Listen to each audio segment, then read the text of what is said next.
दोस्तों, यह एक ऐसी कथा है जिसे स्वयं भगवान शिव ने नारद को सुनाया था। दोस्तों, यह कहानी जो अगर आप एक बार पूरी सुन लेंगे तो आपका जीवन सफल हो जाएगा तथा भगवान शिव और माता लक्ष्मी की कृपा आप पर हमेशा ही बनी रहेगी। इस कथा को सुनने से पहले मेरी आप सभी से हाथ जोड़कर विनती है कि कृपया जो भी इस कथा को सुन वह पूरी कथा को पूरे मन से तथा ध्यान से सुनी और अपने जीवन के अनोखे रहस्य को समझे। तो चलिए दोस्तों, आप सभी का ज्यादा समय व्यर्थ ना करते हुए इस कथा को सुनना प्रारंभ करते हैं। एक बार की बात है जब भगवान शिव अपने कैलाश पर्वत पर ध्यान में लीन बैठे थे तथा उनके पास माता पार्वती भी बैठी थी। तभी आंतरिक द्वारा से होते हुए नारद जी वहां पर पहुंचे और भगवान शिव और माता पार्वती को अपना शीश झुकाकर प्रणाम किया। और माता पार्वती बोली, क्या बात है नारद जी, आप कुछ सोच रहे हैं? तो नारद जी बोले, हे माता, मैं आज एक बात भगवान शिव से पूछने के लिए आया हूं। शिवा भगवान मुस्कुराए और बोले, हाँ नारद जी पूछे, क्या पूछना है? तो नारद जी बोले, महादेव, आपको तो समस्त संसार का ज्ञान है। तो भगवान शिव मुस्कुराए और बोले, हाँ नारद जी, यह बात तो सत्य है। क्यों, क्या हुआ? कोई परेशानी है क्या? तो नारद जी बोले हैं, महादेव, आज मैं संसार का चक्कर लगा रहा था, तभी मैंने एक बहुत ही अजीब और अनोखी चीज देखी। हे महादेव, मैंने देखा कि एक स्त्री और गिद्ध दोनों नदी के किनारे एक साथ में बैठे कुछ बातें कर रहे थे। मेरे मन में प्रश्न उठा कि यह क्या है? यह कैसे संभव हो सकता है कि एक स्त्री और गिद्ध के साथ में क्या कर रही है? इसके पीछे का रहस्य क्या है? हे महादेव, बस इसी बात का उत्तर जानना चाहता हूं। महादेव जी मुस्कुराए और बोले, हाँ नारद जी, मैं इसका उत्तर अवश्य दूंगा। चलो, मैं तुमको बताता हूं कि इसके पीछे का रहस्य क्या है। यह कहानी एक छोटे से गांव की एक साधारण सी स्त्री राधा की है। राधा का जीवन साधारण था, लेकिन उसकी आत्मा में कुछ अनजाना सा था। वह अपने घर के छोटे से कामों में व्यस्त रहती थी और शाम के समय खेतों में काम करने जाती। राधा को प्रकृति से बहुत प्रेम था और उसे अक्सर जंगल की शांत हवाओं और पहाड़ी दर्रों में विचरण करते हुए शांति मिलती थी। राधा का एक पुराना रिवाज था, वह प्रतिदिन सूर्यास्त के समय गांव के पास स्थित एक पुरानी झील के किनारे जाती। कहा जाता था कि यह झील बहुत प्राचीन थी और उसकी गहराई में अनगिनत रहस्यमयी बातें छिपी हुई थीं। गांव वाले कहते थे कि जो कोई भी झील के पास जाता है वह किसी अदृश्य शक्ति से जुड़ जाता है। राधा ने कभी इस बात पर ध्यान नहीं दिया था, लेकिन उसकी आंतरिक शांति के लिए वह झील के पास जरूर जाती थी। एक दिन जब वह झील के किनारे बैठी थी, तभी अचानक आसमान में एक बड़ा गिद्ध दिखाई दिया। गिद्ध बहुत बड़ा था, उसकी आंखें बहुत तीव्र थीं और उसकी चुपचाप उड़ती हुई उपस्थिति एक अनजानी डर पैदा कर रही थी। गिद्ध ने राधा के पास आकर एक गहरी नजर डाली और फिर उड़ते हुए उसे संकेत दिया कि वह उसके साथ चले। राधा ने थोड़ी देर गिद्ध को देखा, लेकिन उसने कभी इसे कोई खतरनाक पक्षी नहीं माना था, इसलिए वह गिद्ध के साथ चलने को तैयार हो गई। गिद्ध राधा को जंगल के भीतर एक बहुत गहरे और घने क्षेत्र में ले गया। यहां चारों ओर घना अंधकार था और राधा को लगा कि वह एक अज्ञात और रहस्यमय दुनिया में कदम रख रही है। गिद्ध ने उसे कहा, तुम्हारी आत्मा में कुछ विशेष है राधा। तुम्हारी आंतरिक शक्ति का सही मार्ग पर उपयोग किया जाए तो तुम्हें इस दुनिया के सबसे गहरे रहस्यों का ज्ञान हो सकता है।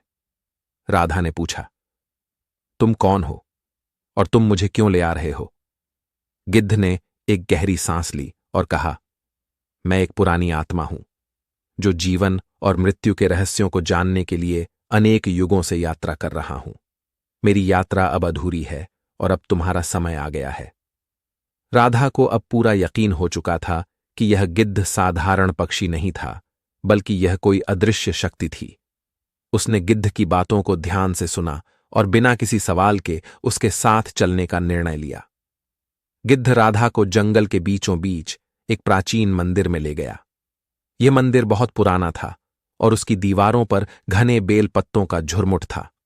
मंदिर के अंदर एक अजीब सी शांति थी। वहां एक प्राचीन ग्रंथ रखा हुआ था जिसमें लिखा था, जो इस ग्रंथ को पढ़ेगा वह अपनी आत्मा की गहरी शक्ति को पहचान सकेगा।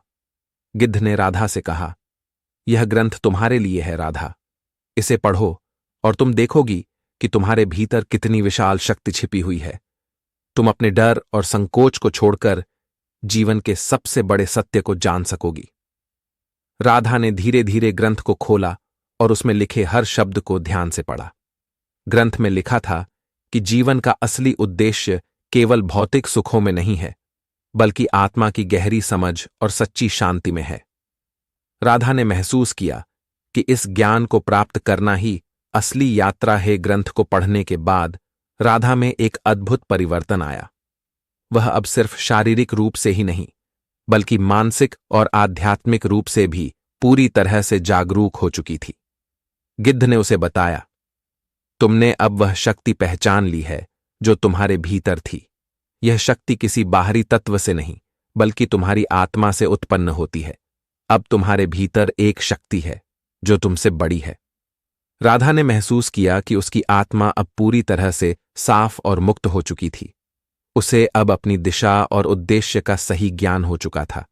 वह समझ गई कि जो भी उसने अब तक अपने जीवन में किया था वह केवल बाहरी दिखावे का हिस्सा था, लेकिन असली उद्देश्य आत्मा की शांति और उसकी शक्ति को जानना था। एक दिन जब राधा ने अपनी पूरी शक्ति को पहचान लिया, गिद्ध ने कहा, अब तुम्हारी यात्रा पूरी हो चुकी है राधा।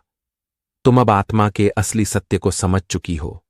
मुझे अब तुमसे अलग होना होगा, क्योंकि तुम्हारी यात्रा अब अकेले ही पूरी हो सकती है।